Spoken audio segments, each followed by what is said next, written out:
Okay, well, that brought everyone out of their meditation. Sorry, I just realized while I was meditating that we hadn't recorded it yet.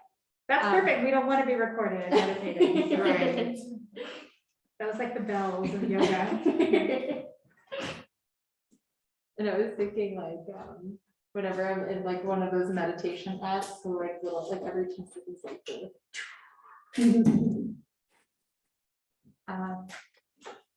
What was next on the? I think we all introduced ourselves, and I think we were going to talk about,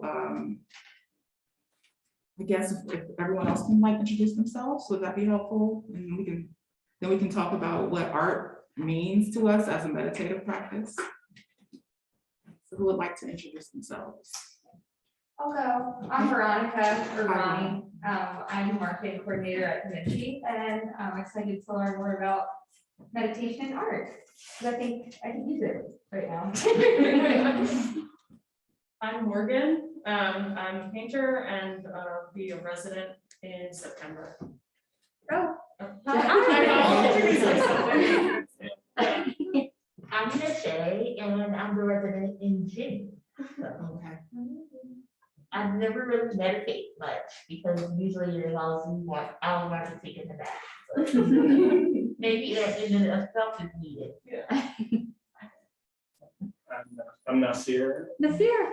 painter illustrator, and I'm the October resident. Oh my gosh. I'm so excited to meet all these people whose work I love so much. For me, art in itself is a meditation. Does it translate enjoyment of forgetting everything? I'm Anna. I'm a marketing assistant here, and I'm also an oil painter. I'm currently dual enrolled with CAPA and UPenn. Hi, I'm Alan Lincoln. I'm a painter and a non-resident. I know your work too, though. I love your. I'm a beloved Nitty member. Hi, I'm Anna Forneri. I am, I guess, a painter and a glass artist, and I just joined on Friday. Hey, welcome. So I'm super excited to hear, get more involved. Cool. I'm Bryant. I'm one of the co-directors here and might as well be a resident since I spend so much time here.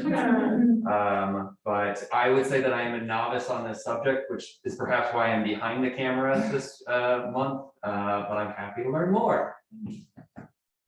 I'm Isabel. I'm the May resident, and Hi.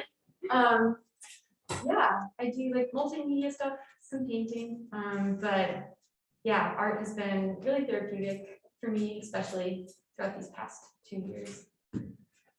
I'm Kathleen. I'm the current resident, and I think I'm a painter. And for me, painting is definitely a meditative process, and everything goes away. And then when I work in really detailed paintings, I think you're just thinking about that subject matter over and over and over. And I don't know, there's definitely something to that that is part of the work and part of the meaning of it. So that's me. I used to run. Now that I don't run, I have to do breathing exercises. Kind of ties in. Yeah. I'm Scott. I have some paintings upstairs. I've been painting for many years and meditating every day for almost 15 years. My art practice is intertwined with my mindfulness practice in that I came to realize that painting got me really excited. You know, it made me feel, it was positive excitement, but it still got me really excited. And I came to realize that that didn't equal a good painting. So I, especially over the last 3 or 4 years, or maybe 5 or 6 years, I've really been trying to slow that down and understand what it means to have that relationship with the process of using our hands, right? I think part of what we talk about as any kind of artisan at all, painter, wood turner, goldsmith, any person that might use their hands in a creative process, we sort of get in, you know, I think some of us know what flow state is, you know, and we engage in that state, and it's pleasurable. So we like to be in that state. And I work in my process to be in that state as I'm working, but also for me, what's more important than is how do I bring that state into my daily life? How do I bring that state in my relationship, you know, with the folks that I'm with, the folks I work with my family? I want that to spread out into my daily life, you know, that feeling of ease and peace to go outwards. And it's a process. It's a learning curve, but it's been very beneficial for me and very helpful. So that's an elevator speech for I thought that was a great, I actually follow up to, because you're next on the agenda actually to talk about your practice. You said you've been practicing for meditation for 15 years. Yeah, I'm sort of, somebody described what I do. It's like a homeschooler, in that I haven't really gotten professional training. I took a couple of MBSR things, but I study different types of meditation and different types of mindfulness through a sort of an early Buddhist context framework, and it's been very helpful for me. I was somebody that could use a little help, and it's been very helpful. And so I'm gonna be asking questions because some words I'm not familiar with. What does MBSR mean? Mindfulness-based stress reduction. Okay, mindfulness-based stress. So it's a thing that got developed some years ago. I think it was John Kabat-Zinn who started it up in Boston. And there's actually Penn has a program that you can sign up for, and it's I think an 8-week program that teaches MBSR, mindfulness-based stress reduction, which is really helpful. But one of the differences between what I do and you said it too, that meditation is different for everybody. Right. And it's because we're all a little bit different. Our minds and bodies all sort of run on different frequencies, resonate with different things. So I just want to preface everything by saying that my practice works pretty well for me, but it may not relate to anything that you folks find interesting or helpful, and that's okay. There's a lot of, it's a smorgasbord, you know, you sort of want to take what resonates and work with what resonates. MBSR is wonderful in that it teaches some of the mechanics of how our minds and bodies relate to each other, and that's really super helpful. But what I found out for me is that when I am being mindful, a question that comes up is, what is it that I'm being mindful of, right? So, you know, our awareness is this thing that we have a little bit of agency over, right? Where can we place our awareness? One phrase that gets that I notice is we know this phrase called pay attention, right? Everybody knows that phrase. And I started thinking about that because when we pay, we have to move something from one account to another account. And usually there's pain involved there, right? So I thought to myself, wow, from what account are we moving our attention from when we're paying attention, right? And why is there pain? So I sort of worked to shift that to, instead of pay attention, to give attention. So I try to think of, where am I going to give my attention? Giving is like it's a different posture. So my body feels different if I'm giving than if I'm paying. So I try to think about, where am I going to give my awareness? So where am I going to give my attention? So with MBSR, they don't really focus that much on where you're giving your attention. So for me, I want to give my attention to things that I think might be helpful, right? Like And some of the stuff that I practice, it's, you know, there's 4 things that are easy to go to: friendliness, compassion, feeling good about others' successes, and equanimity, being calm in a stressful environment. So I try to give my attention to those things, you know, in my meditative practice, right? When I'm on a cushion. But especially more helpful is when I'm not on a cushion, right? When I'm with other folks. How can I have this posture that helps to produce these effects in myself so that I can pass it on to others? So that's where I try to give my awareness. I try to put my awareness in that space, and it was, as I mentioned, I was somebody that could use a little help, you know. So this has been very helpful for me. And, yeah, that's great. We're hoping that this would be more of like a conversational. Sure. And so anyone who wants to share about their own particular meditative practice and art is welcome to do so. I have a question that might be extremely remedial, but when you're talking about meditation in the context of your practice, just in a really like practical sense, how does that work? Do you view your art practice as an extension of your meditation practice, or is it something, do you like start out a painting session with, you know, a moment of meditation? Sure. When do you incorporate that into your daily routine? So my meditation practice, you know, I sort of think of it as like going to the gym, right? And the idea is that, like, if we go to the gym, we're just trying to help our bodies do a good job out in life. So my meditation practice is like, I sit on a cushion, I'm just trying to help myself do a good job out in my life. So I don't, quote, I don't meditate or sit on a cushion before I start painting, but I check specifically, where's my body? Where's, you know, how's my body going? Where's the excitement in my body? Usually there's a little bit of upset floating around somewhere. Where's the upset in my body?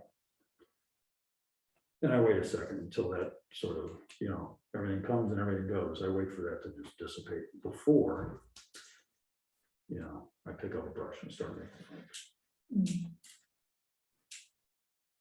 It's interesting to me that you aren't necessarily using your painting practice as a tool to find that meditative state. And I say that not just in the context of my own work, because I can sort of explain multiple ways in which I see my work as being meditative for me. But I also say that in the context of raising kids. I have 2 6-year-olds, and trying to teach them, especially one of them who's very high anxiety and was born like that, like this is a natural thing for her.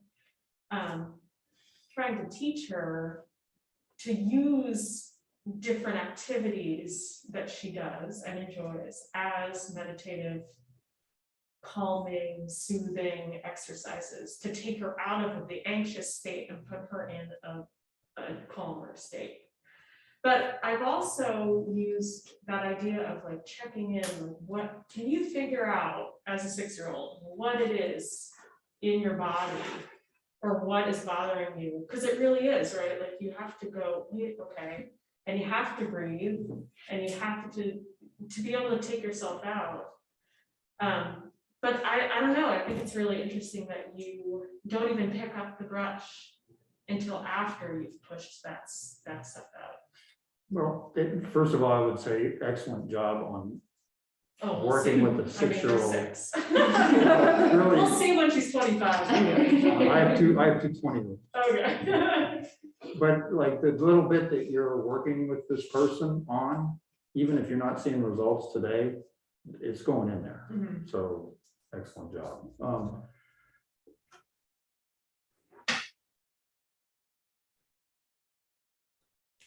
You know, making marks for me is it's like a healing process, you know what I mean? And I don't know how, like, I used to really work hard on trying to figure out why that is. Mm. And I decided I'm gonna just set that aside. And just enjoy the fact that it's a healing process. And pay attention to, and give my attention to that aspect of the process. But if I'm a little excited or get sideways, I notice that what happens is I start chasing things. You know, chasing, grasping, thirst creates suffering, you know. So I try to take it once I feel that chase kick in. I gotta chill out. And Yeah. one of the things that's cool is I have a pretty small studio. And I'm sort of big and a little bit clumsy, so I have to really bring it down. But to keep my studio neat. And, you know, I have to pay attention to how I move. And I go again, pay. It's a tough one. And it just helps me whoosh. So I don't want to say they're separate, but it's just the mark making is a healing thing.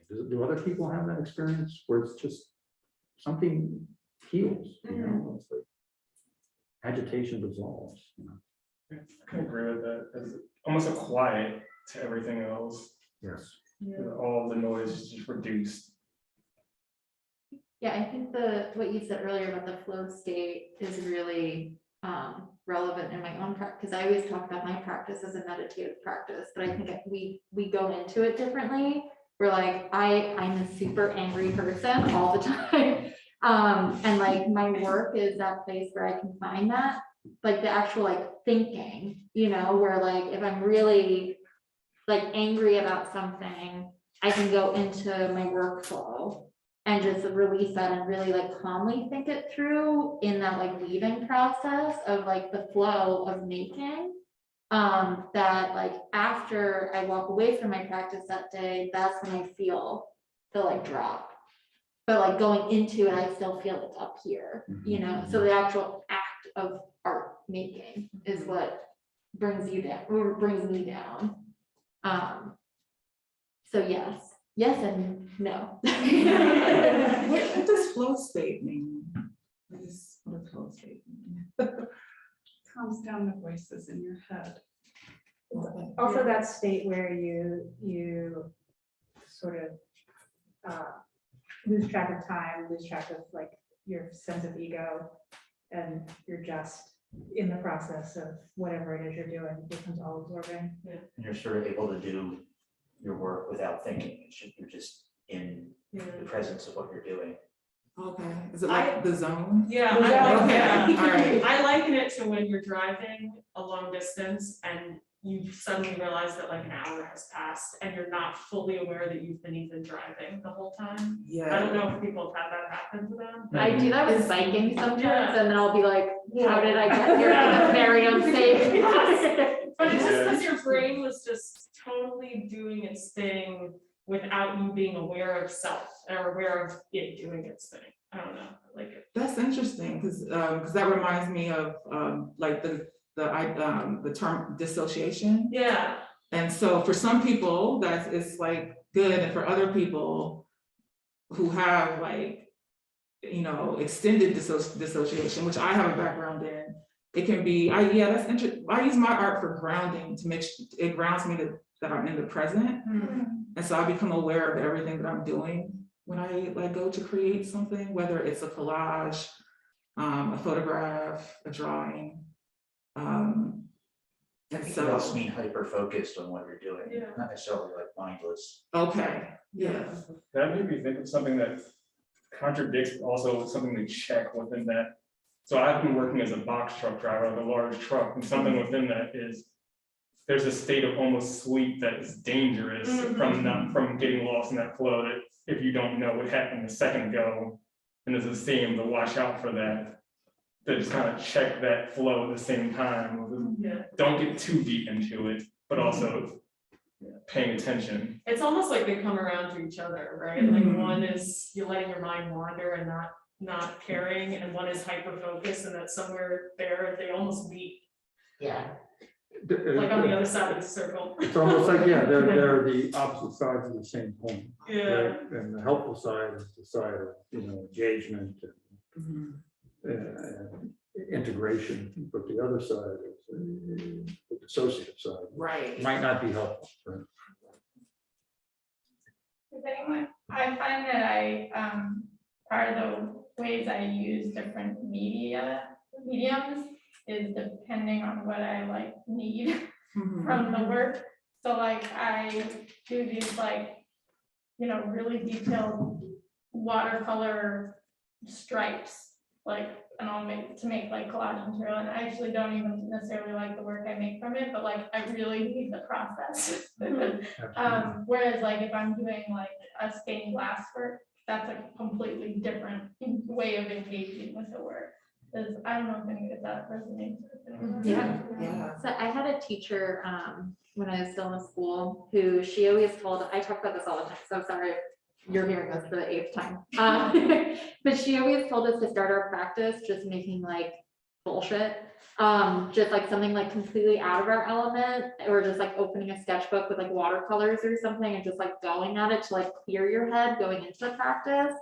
And I don't do that, but when I feel really stuck or when I'm stuck in my ego, I'll just tape up canvas to the wall and start going at it with paint or markers or something, because usually what comes out of that is my next piece or the beginnings of something that starts something.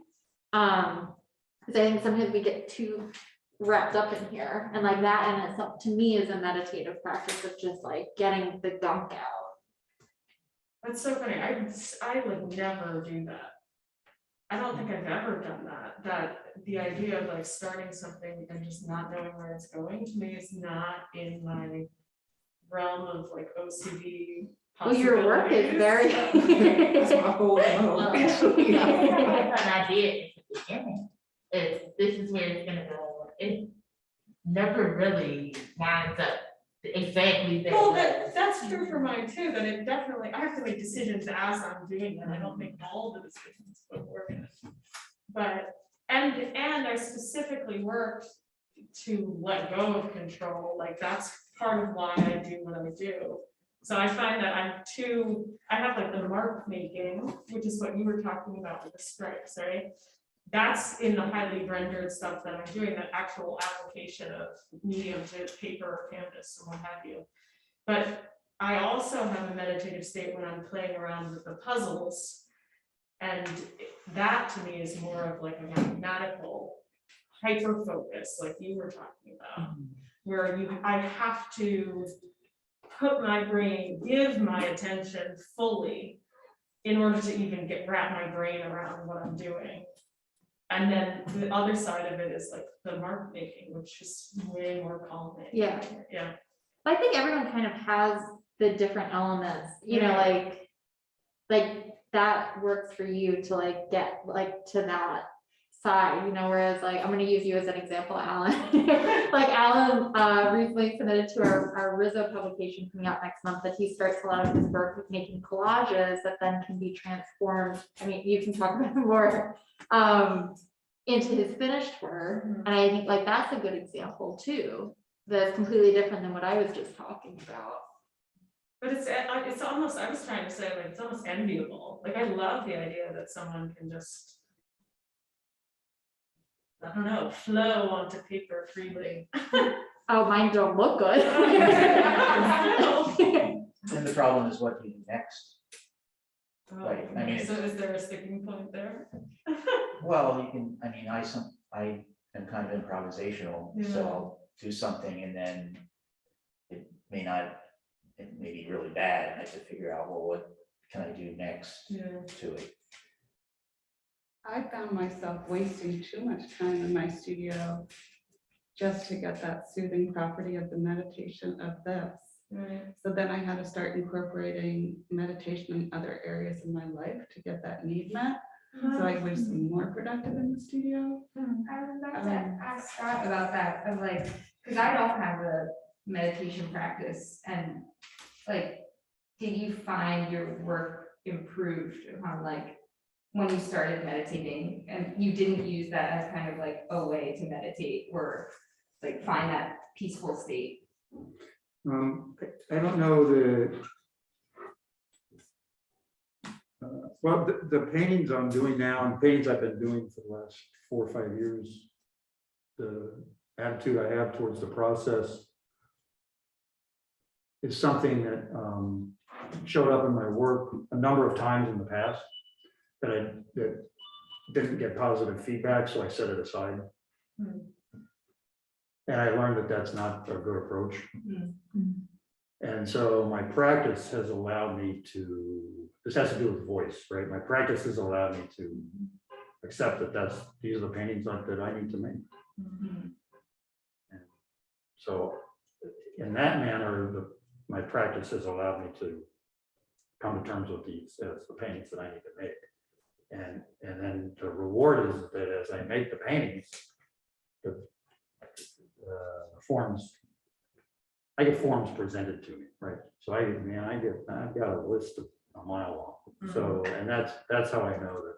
So I just keep going on that track. It's like it builds its own momentum. And my practice is that way as well. It builds its own momentum.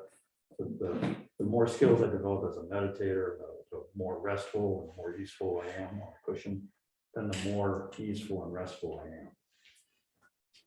am. Yeah, no, that totally answered my question.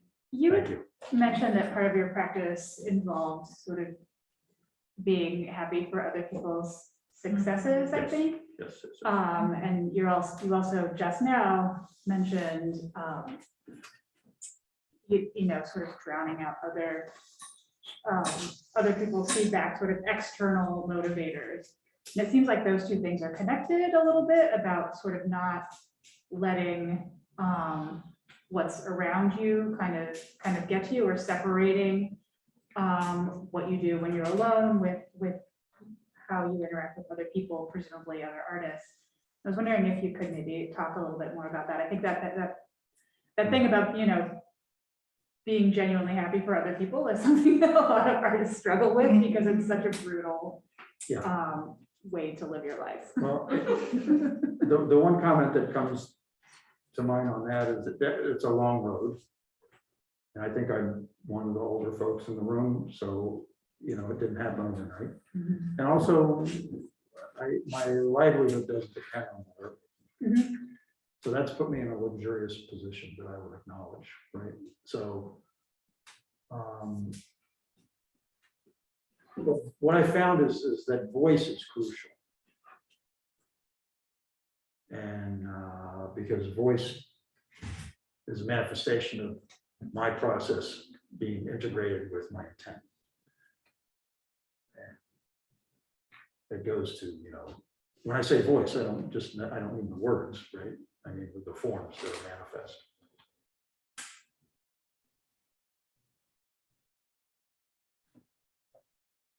And as I continue to grow and consider how the work happens, voice becomes clearer and feedback is less relevant. Now, that's, however, having the show upstairs and getting the feedback is crucial. It's absolutely crucial. I went a long time without getting any outside feedback. And you know, for me, and can I digress just for Please. a quick second? So, like, one reason I make these forms is because I realized that I want to participate in this story about what painting is, right? So there's a story of painting. It started, I don't know, it's debatable, you know, 100,000 years ago, but, you know, but I want to be in that story, right? And so that means I want to create information that goes into that story. And basically, that's a way of me saying that I would like for others to consider my perspective on that story. Well, I can create these forms all I want, but if they're not out there interacting with other folks, then there's no story happening. There's no information being exchanged. So it's imperative, like I can talk all I want about voice, right? And it's really important, but it's really, for me, it's been important just to have this show with Sam and Bryant and be able to talk about it with you folks. It's really a vital piece to the whole process. So I don't want to you said, you use the word drown out. I'm not drowning anything out. I'm just gently turning my perspective from this to this. You know, I want to do it without any, you know, with as little negative response as I can manage from one thing to the other, right? From something that's helpful for me, from something that may not be helpful to me, for something that's helpful to me. And that's what's been working for me. Is that an answer? Yeah. So And when your voice is clear, it helps you to say, oh, I hear what they're saying, but that doesn't apply, or you don't I don't chase as many shiny objects as I used to. That makes any sense. And then also I started doing a gratitude journal every time I go into the studio. And that's been like that's my new practice. Sorry, you said, Hmm? you started doing, 2 years ago, every time I walk into the studio, I put at least 5 reasons, and they have to be new, something I'm grateful for. They have to be new. Mhm. It can be on the same line, but it's been a big, for me, a huge help. I tended to be on the negative side of things, and that's been a perspective shift I'm trying to improve. And did that shift happen quickly or slowly? So slowly. But do you feel it then? Yes, and It's a big deal, and right? it comes back. Yeah, it does. That's when you're like, whoa, it really works. It's wild. It's really wild. Yeah. I actually have a question for you. You talked about is your practice not being your livelihood? And do you feel that that gives you room to breathe, that it's not, as a younger artist, you know, we sometimes can dream of like, all right, being able to live off our practice, but that separation giving you room for your voice, and even just a meditation in itself, that your work and your livelihood don't have to be the same and don't affect and change each other. Yeah, it's, you know, it's a big deal, you know, when I was younger, your age, there was a lot of pressure. And I can appreciate that. It's very difficult. What I would mention is your voice is still in there and needs to be nurtured. And work to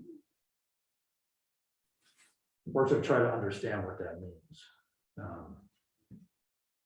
Because, you know, when you're my age, you're still going to be, hopefully you'll be making things and you'll be wanting to understand what it means to have a voice. And if you can start at your age now, understanding what that means, and it puts you way ahead of the game.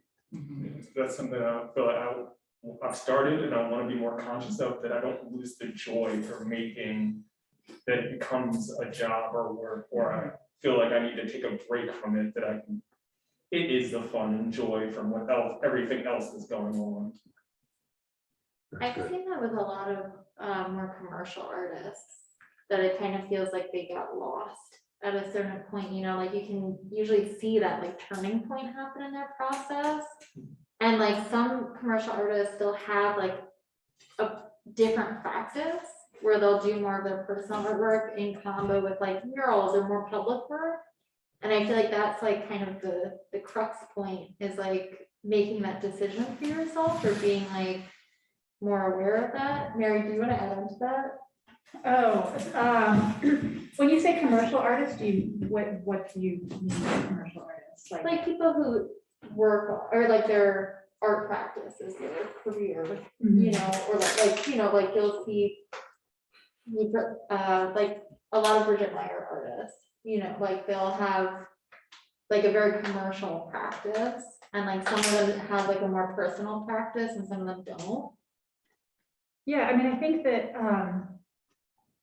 you know, if you are making your living off of your work, you know, I think there's a certain level of art stardom where you can kind of do whatever you want and get that support. But, you know, for most people, if you're making your living off your work, there's some expectation that you're creating like a pretty consistent product, and that's a reasonable Yeah. expectation. I mean, you have collectors and that they want a thing that, that you make. And I think that, you know, I think it's a very reasonable choice to say, I don't want that. That's not why I got into this. And I'm gonna find some other way to sustain myself so that I can sustain the joy in my practice of not having to have a finished product. I think it's also reasonable to say, you know, if there are people who want a thing that I make, that's a beautiful relationship to have and to cultivate. And I don't think that that one is necessarily better than the other. It just makes for a different, just a different path, a different practical set of concerns. Yeah, and that's what I was saying. I think like you just make that decision for yourself, you know, like if you wanna think of your art practice as like 5 days a week, I'm making like my more commercial work, and then like my days off from doing that is when I work on my art practice that's changing or evolving or more meditative and like working through things. It's kind of like up to the individual artist. I have a question for, because I'm sure lots of people here have lots of different jobs that they do to support themselves as an artist, or maybe not, maybe people just make work, but I'd be curious to hear people's thoughts on, you know, making a living or having a livelihood come from a career that's completely outside of art, and then how that influences their practice, or doing, like for myself, I paint murals for Mural Arts, but balancing that with my own studio practice is actually really hard for me. Like I find them to get way too, they compete with each other too directly, and both of them I get to decide what I work on and when I work on it, which is really hard for me because I'm always wanting to do my own stuff. But I'd just be interesting to hear other people's perspectives on this, especially people who have been doing this longer than certainly. I would say I do project management for Mural Arts. Oh, you- And there's a reason that I do project management and I Yeah, don't, okay. and don't paint, because I, We'll talk. yeah. Are we going down the line? Yeah, I mean, I don't care who has, if anyone has, you know, something to say about it. Just curious. I mean, in my own kind of life, I've noticed that like the less amount of stress that you can have in your day job, the better your, you know, art Yeah. career is gonna be, that you can just actually like, you know, give attention to that. You're not dead tired at the end of it, even if, you know, it does take up a lot of hours in the day. Just try to go through your day as like as stress-free as humanly possible, to, you know, allow you to have some long nights in the studio.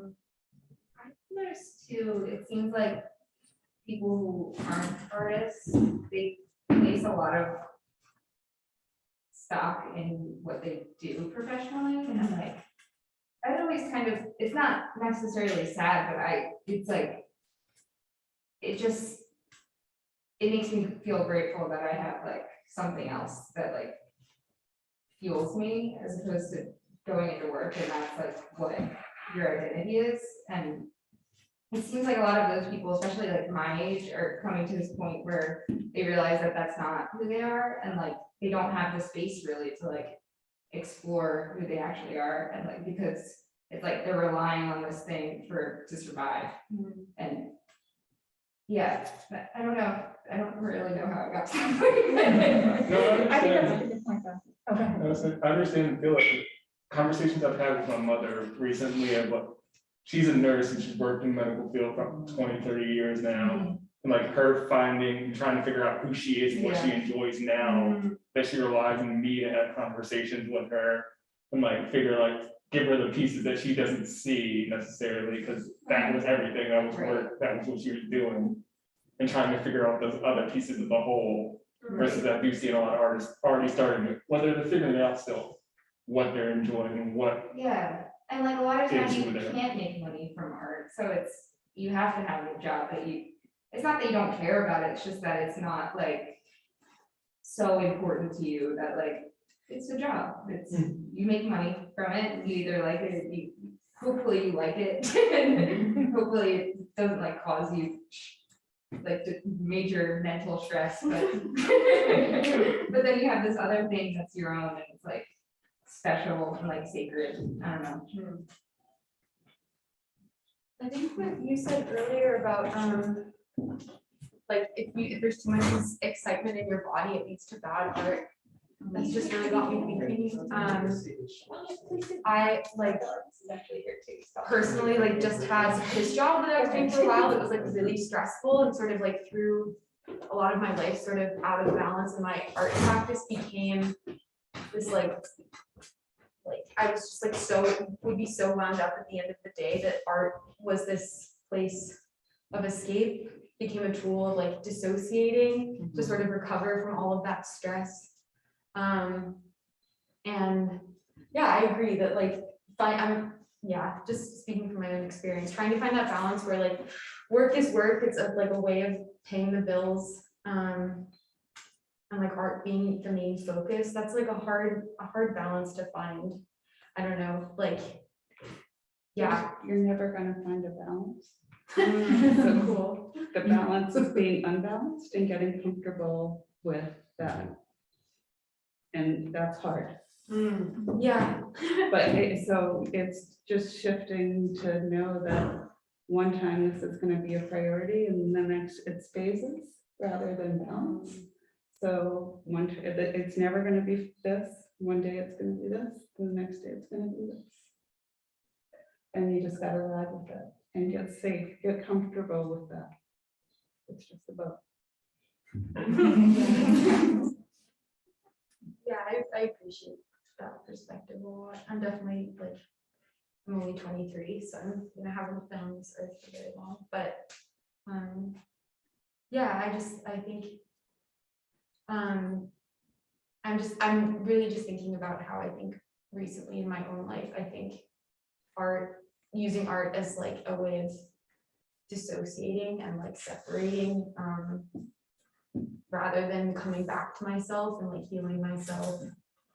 I just feel like that sort of put me in a scary place. And like we were talking about earlier, the two sides of that coin, you know, sort of like escaping and not dealing with things, versus like using art as a place where you can come back to yourself rather than sort of like get further away from yourself. What do you do for your art? What do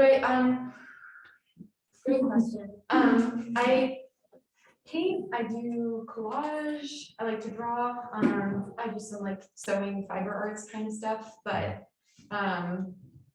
yeah, really sort of like, because my art sort of became this like, I don't know, recovery, or like I was like seeking a way to recover. I feel like I was only in that like excited state where I was like searching for a way to calm down after being so stressed out all the time.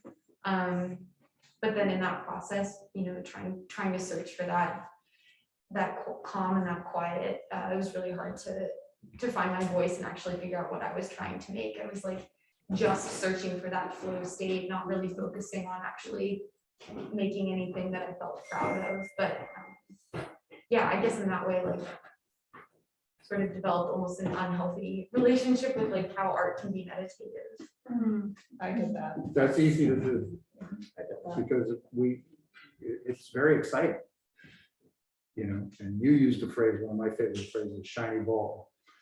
You know, it's we're set up to chase shiny balls, you know. And making art is definitely for some people a shiny ball. Yeah, you get a sense of euphoria. Absolutely. And that goes to the excitement that I was talking about. But sometimes you get lucky and that produces something that's really great. But what I found out is that for me, it was chasing, and that's like an addictive behavior. You gotta turn away from that and do something else. There's a book that was really important to me when I was kind of figuring it out. I mean, everyone's always figuring it out, but like earlier in figuring it out. that I forget the name of the author, but it's a ceramic artist who wrote a book called Centering. And that's what I always come back to, is the idea of centering. So he used the metaphor of like when you're throwing on the wheel and like centering the clay, and use that throughout the book to talk about like in our own art practice, how do we always come back to center? And like when we're kind of getting a little wobbly, how do we like bring ourselves back? And that's what I always think about in my art practice and like my life in general, because I am topsy all the time, is like what things every day, like what steps every day can I take to bring myself back to center and like find this like balance. There's a really good book, I'm going off of your books, it's called Breath. Yeah, my mom just read this. Yeah, and so it's all science-based about what breathing exercises and meditation actually does in your brain and does for your body physically. So, and if you go on, he has videos to just Google the book and on it. You'll see quick like breathing exercises that you can do that, like they have box breathing and you can do that anywhere. It takes less than 30 seconds out of your day. And it's just things that are proven to reduce stress and anxiety. It's also fascinating. It has information about like mouth breathing Yes. versus nose breathing and like the importance of chewing and stuff like really bizarre. Yeah. It's changed to orthodontist. I wanted to throw out a question to everybody. I was listening to a podcast recently that was talking about sort of the difficulty, the sort of constant onslaught of interruptions and how that are built into modern life, and how when we think we're multitasking, we're not actually multitasking.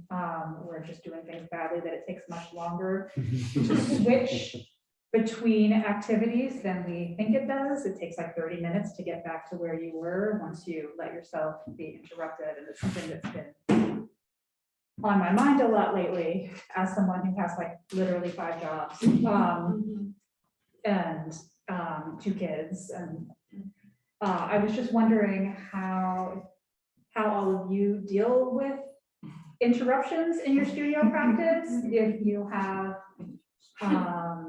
safeguards to kind of keep you centered on what you're doing, or if that's just not possible. I see all the like parents like laughing. I think this goes to that, what she was saying of you just have to relinquish control and drive and like try to stay, upright on the boat. I read Deep Work. You ever read Deep Work? It's a great book. Such a great book. What is it called? Deep Work. You can explain it. I'm sure you'll do No, better than me. But it's about how it gets into just what Mary was saying, how bad distractions are for you. And so it suggests one way to do it is to, when you can get deeper in focus, you get actually more accomplished in a shorter amount of time. So it kind of preaches time blocking. So you block 3 hours here, and if you can do it successfully, you can get more done in your blocks than you can with all the interruptions. And there's a painter who was painter Jan Balsell's mother, who she just said, I have an hour a day for myself. So I'm going to be in the studio for an hour, leave me alone, and she can work for an hour and then from out.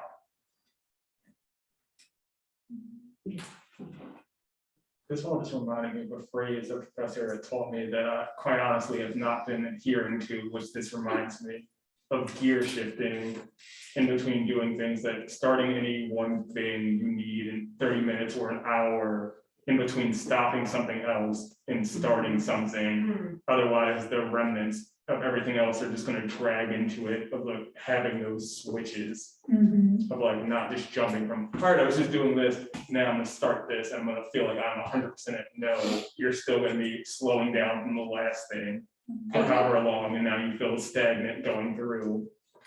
I do bathroom breaks. So I use the smoke, and that would be my like head clear before I go into another task, but I quit, so I don't do that anymore. Now I use bathroom breaks where I'm like, okay, if I just like go pee before I start this, then like, it like just walking away from that part of my studio, because I have a really hard time actually like getting up and moving.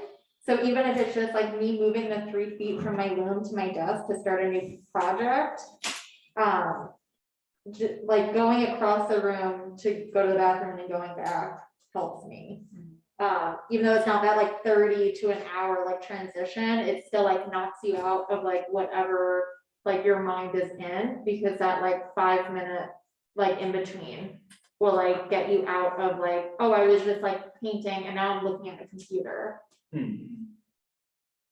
am like, this is such a work in progress for me. I've not figured this out. But I found like, I found music to be helpful with like, with interruptions. So I have like specific songs, like, so if I get like a stressful email or call from my mother, for example, in the middle of my studio practice, I'll like sort of reset by playing the same album I always play when I'm like in the studio. Like I just have sort of routines, I guess, is really what it comes down to. But music can be like something that just resonates, I don't know, it changes my sort of body's reaction in that moment. That's like, yeah, when you're putting a kid to bed, you have like you do this and this and this, and it starts to set up that pattern, that groove in their brain that it's time to. So I love the idea of having that for yourself as an adult. It's my lullaby, you're totally right. Yeah. Yeah. Or when my kids are super anxious, I'll put on classical music and it like immediately takes just the edge off of them. It's amazing. Sam, I know you've done like the artist's way before. Does that kind of factor into some of these topics? Because I don't actually know what that is. Yeah, I mean, I've been thinking about starting like an artist way group for the gallery.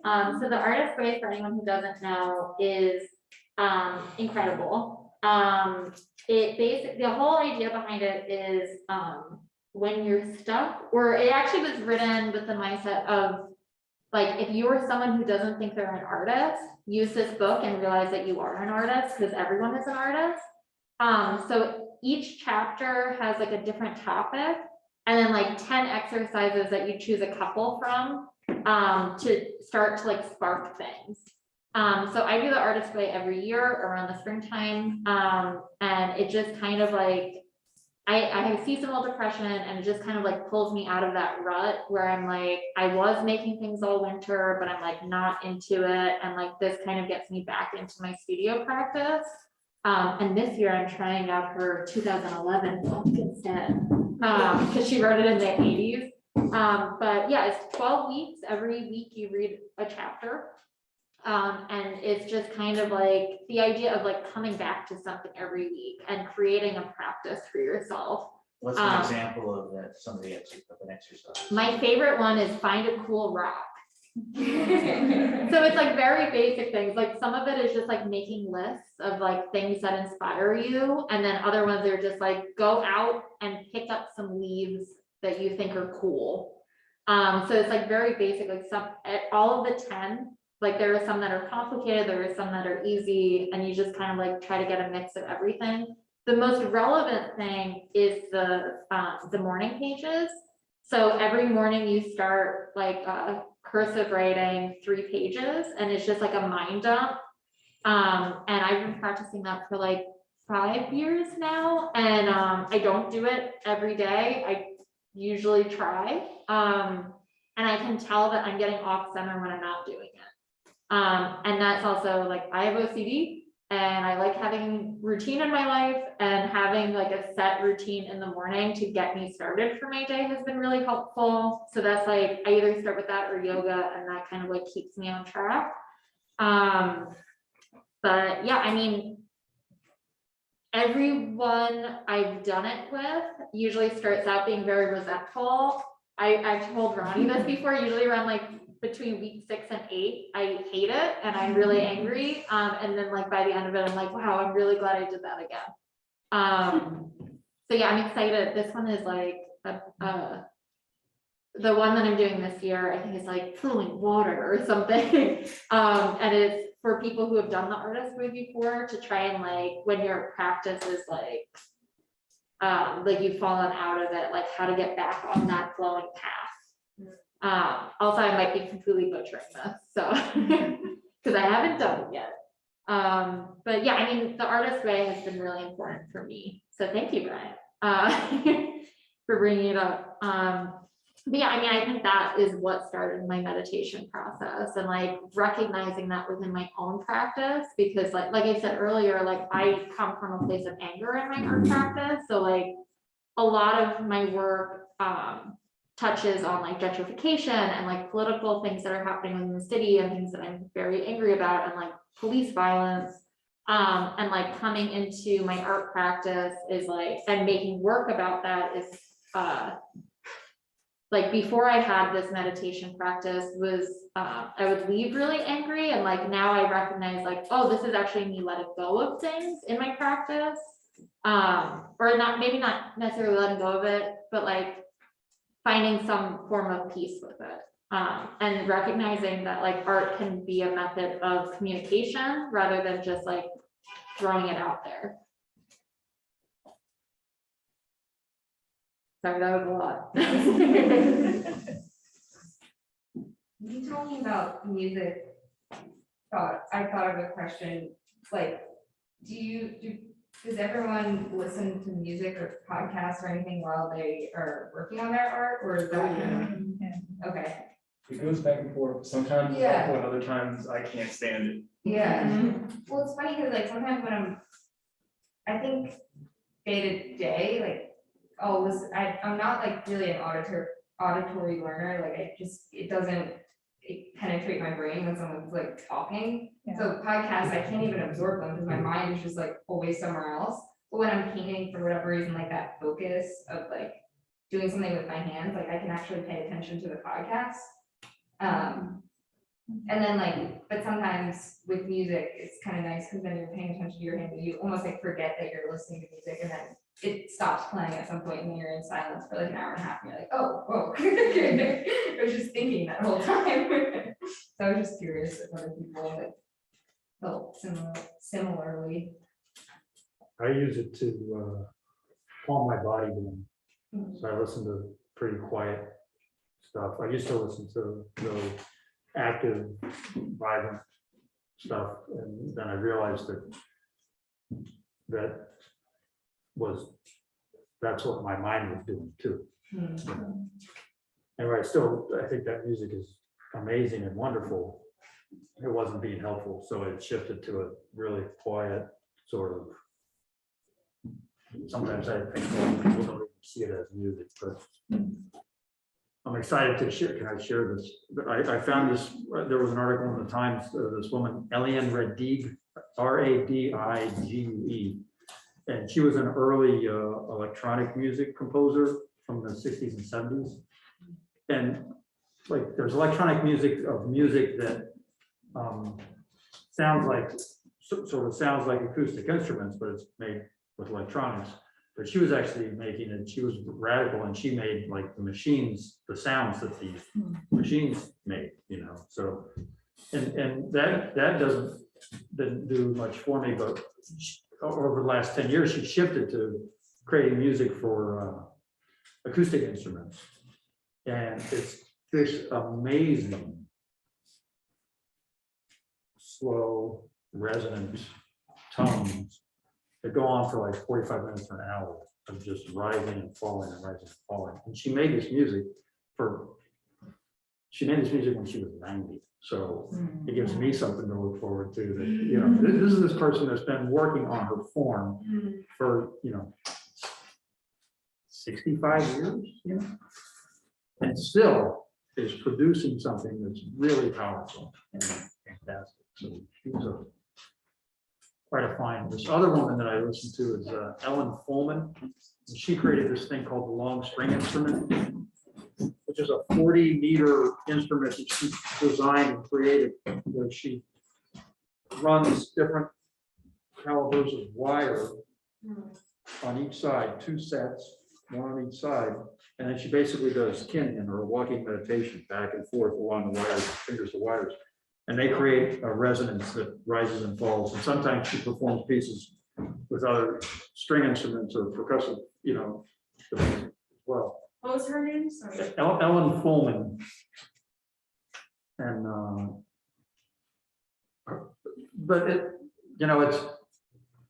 it's a little bit different, but it works in it really, everybody's body is a little bit different. It gets in my body and it just goes, right, it helps bring it down. And that allows me then to relax and handle a brush the way I want to be able to handle a brush, and manifest the forms in the way that I want to be able to manifest the forms. When you said about your gratitude journal, the other thing that I noticed is, for me, appreciation and gratitude are tied to each other, right? And as sometimes as artists, we have, for better or worse, this attribute of appreciating visual or oral events. And sometimes that's helpful and sometimes it's not helpful.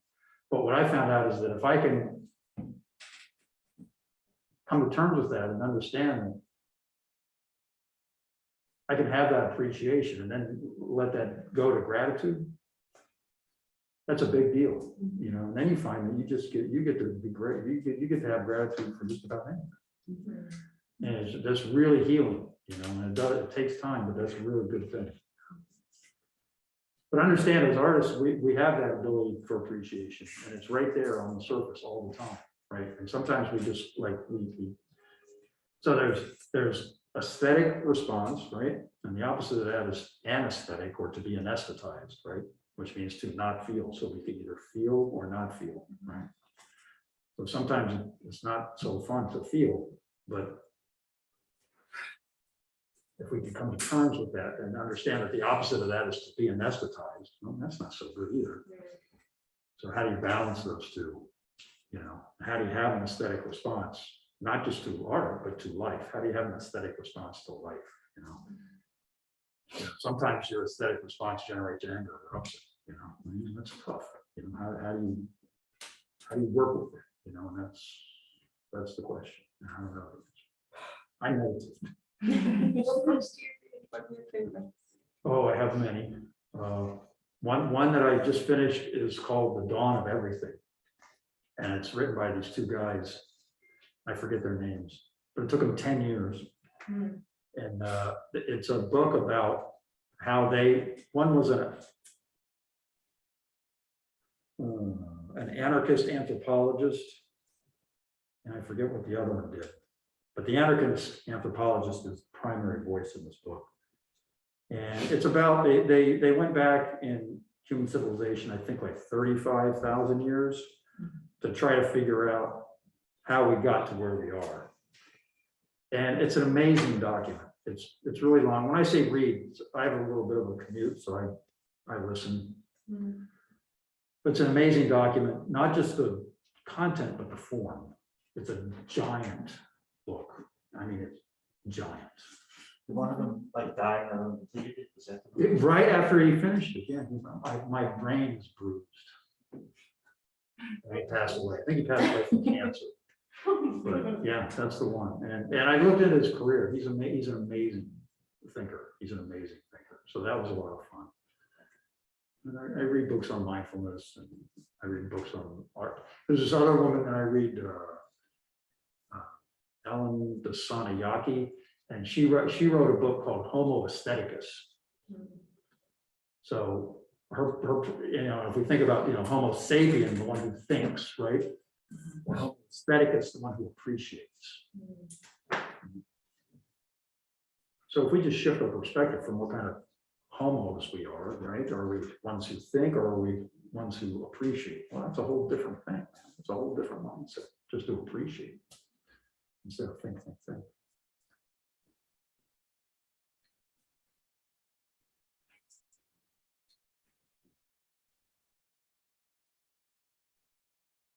But what kind of books do you read besides Deep Work? That was a really great book. I love deep work. And it was readable too, right? It was just, he did a great job. broke it down. I read his other one too, the digital detox, which I started to do, but then COVID happened and that was a little tough. So I said, I have to put that off until after COVID. The one thing I like a lot, that's been helpful. So especially for work-life balance, the one thing was good, and it breaks it down because you need to do your one thing. So if you really want to make a body of work or be an artist, you need 3 hours a day, 5 days a week. And how do you time block your 3 hours a day? That's your one thing. And you just, it's all the facts of why this works and breaks it down. And that's the hour that Malcolm Gladwell says, and it's Stephen King practice this way. So it goes into all that stuff. That's a good one. I think those, and the Eckhart Tolle. I love my Eckhart Tolle books. Sure. Yeah, so those are mine. What was the last one? Eckhart Tolle. It's like a spiritual mindfulness leader. If you don't like, as a good intro, I get cringe a little, but there's an Oprah podcast series that he's on, which is a good intro to his work.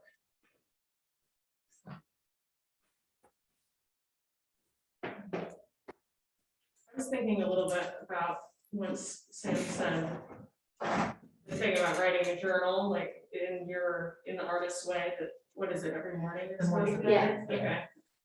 That for people who do have like this juggling of these life things, and especially I've been feeling it recently with my kids, every time I'm about to go do the thing that I plan to do at a certain time, something comes up. Yesterday it was like a puncture wound in a foot, and you're in urgent care going, what? Or now that they're the right age, it's swim lessons and soccer and this and that. But the one thing I've found helps me, because I have felt like I'm constantly grasping for time, like time just slips through fingers. Especially when you have dependents, people who you have to do they dictate your time so much of the time. The one thing I can do at a swim lesson or sitting in urgent care or wherever it is write in a journal. And just being able to get out the weird little pestering things that are on my mind, not list making, because that's a separate thing for me, but the pestering little things, the things that are bothering me about the news that I just read, or the conversation I had with my husband, or what's going on with my daughter, and also the ideas, because I struggle, and I don't know if other people struggle with this too, but I am getting ideas constantly, right? That this like pop in for that next painting or that next project or a different path that something could take, and having the ability to write them down somewhere so that I don't have to jump onto them right away is helpful. And obviously they're not all gonna get done, but there's just no way. But having then your options to choose from and being able to come back and read. Yeah, I mean, I never had a journaling practice because like I was someone who like tried, because I was like, wow, imagine I was famous one day. And it's like, thank God I probably won't be, because my morning pages are awful. Like it's mostly just me complaining about everything. But like it really does help me if I'm working towards a grant for work or myself, or like if I'm working on a piece that's like I'm still trying to figure out, like it will be like 2.5 pages of me complaining, and then out of nowhere I'll be like, oh yeah, and I had this idea yesterday that like now I'm circling back to, and I think this makes a lot of sense, and then it like gets cut off because I never go over like 3 pages. It's really helpful, and I didn't think it would be helpful at all, because I was like, I'm just literally going to be complaining. And she does talk about that she was like, just write. Like it doesn't matter if you just write for 3 pages. I don't know what to write today. It's just like getting into the practice of getting something down on paper. Because like I do have a list making practice, and like that is super helpful for me to just like map out what I'm doing, or like keeping track of things. But yeah, that like journaling practice of just getting the gunk out.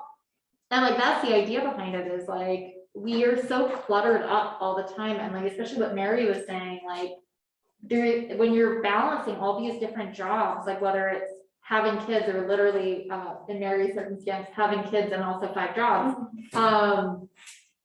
Like, there's so much going on that you really do need to like get it out, you know? And whether that is like physically getting it out on the paper, or meditating, or it's like making your art, like in some way getting it out of your body. Yeah. I think it's But- really good. And also the gratitude journal, you know, I looked back at a previous entry I had written and found one sentence that was like, the lemon tree smells really nice. Like that was the most meaningful thing of that whole day, apparently, that I was sitting there like, oh, what a nice scent.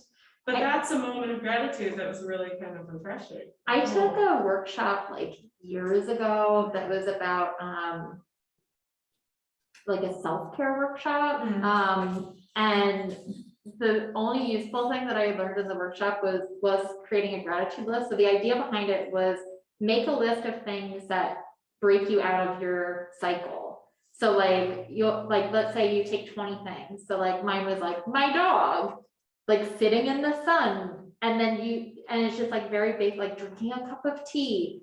And when you're feeling down, you just choose 3 of those things. So it'd be like, oh, go sit with my dog in a sunny area, drinking a cup of tea.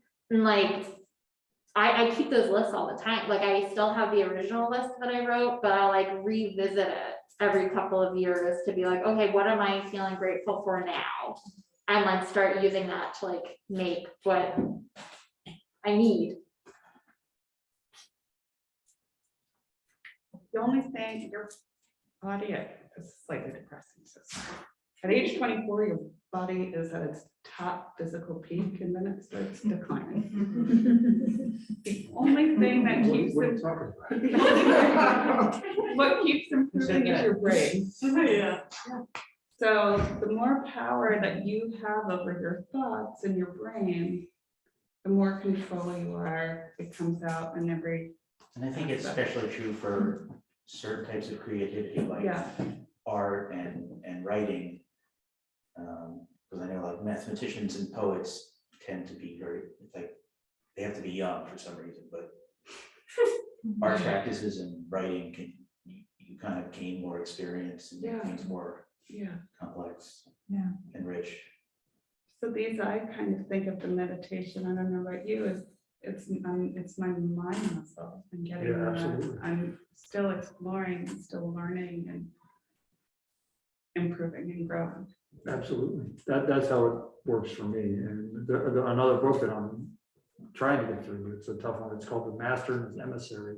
It's by a neuroscientist who has the proposition that, you know, he's examining why our brains are split and what sort of the function of each one is. And I'm just early on, but basically the side that sort of is in charge of general awareness has been taken over. So that was, quote, intended to be the master, but the emissary has gained more power because the emissary can do things on the list better. Right? Amazing. And so it makes a lot of sense to me. So the side that is more involved with overall awareness, then, you know, I try to hook into my body. So my body is like, you know, my body doesn't speak in sentences. My body, you know, speaks in monosyllabic words or just moans and sighs, and, you know what I mean? It's not very articulate, you know. Sometimes it screams, right? But we're not talking about fancy words, right?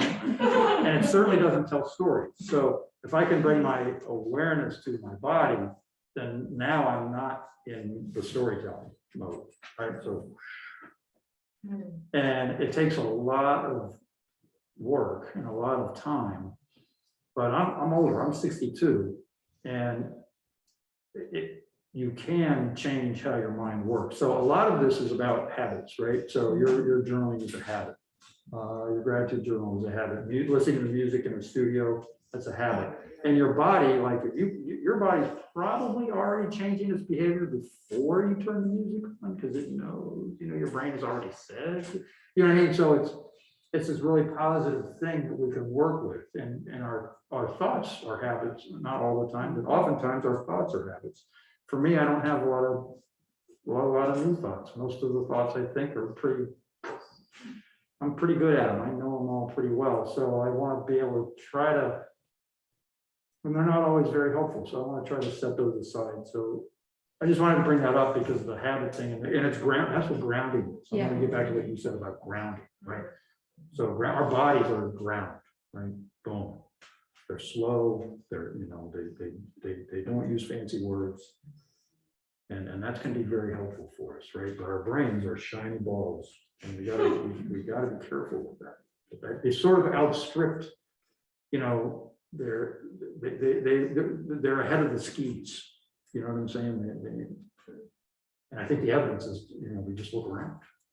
You know. Sorry if I got off track there a little bit, but I just. I think No, I that's think great. great. No, the grounding for me is that I don't want to be at the grocery store and have something pop into my head about, why did you do this really stupid thing when you were in 7th grade? That's how my brain works. And it's like, stop that brain. You don't need to punish me anymore for doing that. And I want to be in the moment and just picking out the pretty lemons and not training my brain not to do that to me anymore. So then what's your response? Like, do you ask it to like, let me look at the lemon? You know? No, I say thank you for reminding me that sometimes I can do stupid things. I appreciate that. I'm growing and evolving, and I think I've learned how to handle situations like that better because I'm 48 now. So please let me go to the grocery store. Yeah. So that's what I talk to my brain. I think that's a really good stopping point. I hate to break up the conversation because that was really awesome, but Kathleen, I know you wanted to show us your studio. Yeah, I thought maybe all the other residents would be interesting to see what's going on up there and help them plan. Definitely. what's going on. And His Oh, show is yes. Please, amazing. Well, Yeah. really quick, thank you to everyone at home for watching this. I'm going to end the Zoom call now. But we loved having you.